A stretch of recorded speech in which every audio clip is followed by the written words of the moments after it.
ભક્તો રોજ આપણે મંગળાચરણમાં મયા કૃષ્ણા નિહતા આ શ્લોક ગાઈએ છીએ.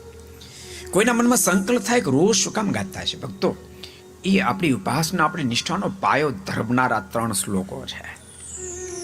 બહુ અદ્ભુત પ્રસંગ તમને સંભળાવું તો, સૃષ્ટિના આદ્ય ભાગમાં ભગવાન નારાયણે બ્રહ્માજીને કીધું, બ્રહ્મદેવ તમે સૃષ્ટિનું સર્જન કરો. બ્રહ્માજીએ કીધું, પણ કૃપાનાથ હું સૃષ્ટિનું સર્જન કરું, પરંતુ મારું લોકો ચાલવા ન દે. તમે કલ્પના કરો, એવા કાળા માથાના માનવીય ધરતી પર આવે, બ્રહ્માનું ન ચાલવા દે. બ્રહ્મદેવ બોલ્યા મારું ચાલવા ન દે. ત્યારે ભગવાન નારાયણે કહ્યું, બ્રહ્માજી તમે ચિંતા ન કરો, તમે સૃષ્ટિનું સર્જન કરો, જરૂર પડશે તો હું તમને સહાય કરવા માટે અવતારને ધારણ કરીશ. કૃપાનાથ આપ કન્ફર્મ કો કેટલી ફેરી પધારશો? 15 ફેરી કન્ફર્મ. વધારે જરૂર પડશે વધારે વાર આ ધરતી પર હું આવીશ. આમ સૃષ્ટિના આદ્ય ભાગમાં ભગવાન નારાયણ અને બ્રહ્માજીનો સંવાદ છે. આ સંવાદ લખાયો આજથી 5000 વર્ષ પૂર્વે વેદ વ્યાસજીની કલમે સ્કંદ પુરાણ,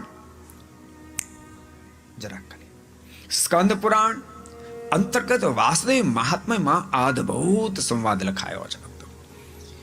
જેમાં 15 અવતાર કીધા હતા. 15 અવતારનું પ્રતિપાદન કરવામાં આવ્યું છે.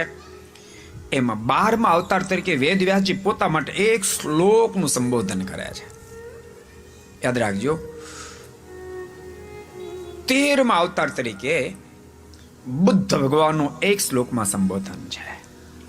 15મા અવતાર તરીકે કલ્કી ભગવાન માટે એક શ્લોક લખ્યો છે. 14મા અવતાર તરીકે ભગવાન સ્વામિનારાયણ માટે 3 શ્લોક લખવામાં આવ્યા છે આજથી 5000 વર્ષ પૂર્વે.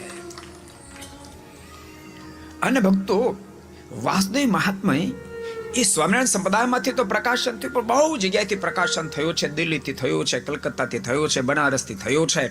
એક વાસુદેવ મહાત્માની અંદર ભગવાન સ્વામિનારાયણના પ્રાગટ્યના 3 શ્લોકો છે. એવમ સંસ્કૃતમાં છે એમ નહીં, ઘણી બધી ભાષામાં વાસુદેવ મહાત્મય જ્યારે પ્રકાશિત થયું છે ત્યારે આ કઈ ભાષા છે? આ સંસ્કૃત છે. આ સંસ્કૃત ભાષા. અને ભક્તો, હસ્તલિખિત પ્રત આપણને 576 વર્ષ પુરાની હસ્તલિખિત પ્રત પ્રાપ્ત થઈ. એમાં પણ આ ઉલ્લેખ સ્પષ્ટ 3 ભગવાન સ્વામિનારાયણ પ્રગટ થયા અને 250 વર્ષ થયા. અને આપણને જે પ્રત પ્રાપ્ત થઈ એ 576 વર્ષ પુરાની પ્રત આપણને પ્રાપ્ત થઈ. એમાં ભગવાન સ્વામિનારાયણના પ્રાગટ્યના અદ્ભુત 3 શ્લોકો લખ્યા છે.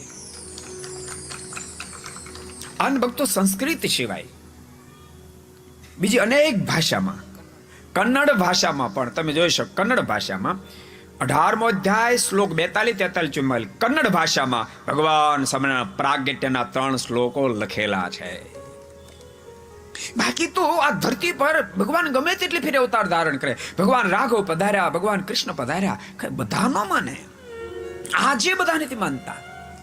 આજે લોકો એ વાતો કરે છે વિધર્મીઓ કે તો બધી સ્ટોરીઓ બનાવી છે.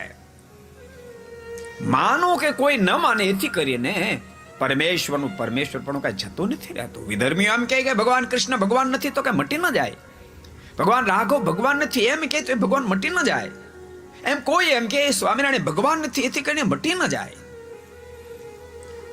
એ વાતની આપણને સંપૂર્ણ ગાંઠ વળે એટલા માટે રોજ આપણે 3 શ્લોક મંગળાચરણમાં લઈએ છીએ. તમને મારી ભલામણ છે, તમારા નાના બાળકો બોલતા શીખે ને, પહેલાના 3 શ્લોક કંઠસ્થ કરાવજો. તાળી પાડવાની છૂટ છે. ઠંડો પવન જરૂર છે, પણ ટાઢ નથી. નરેશભાઈ ટાઢ છે, આ સંદીપને ટાઢ વાતી લાગે છે. તાળી પાડતો નથી. બોલો, પહેલી લાઈનમાં બેઠો તો મજબૂત માણસ નથી પાડતો. આ ડોક્ટર સાહેબ તો ન પાડે, સમજી ગયા આપણે. પણ મજબૂત માણસો તો પાડો.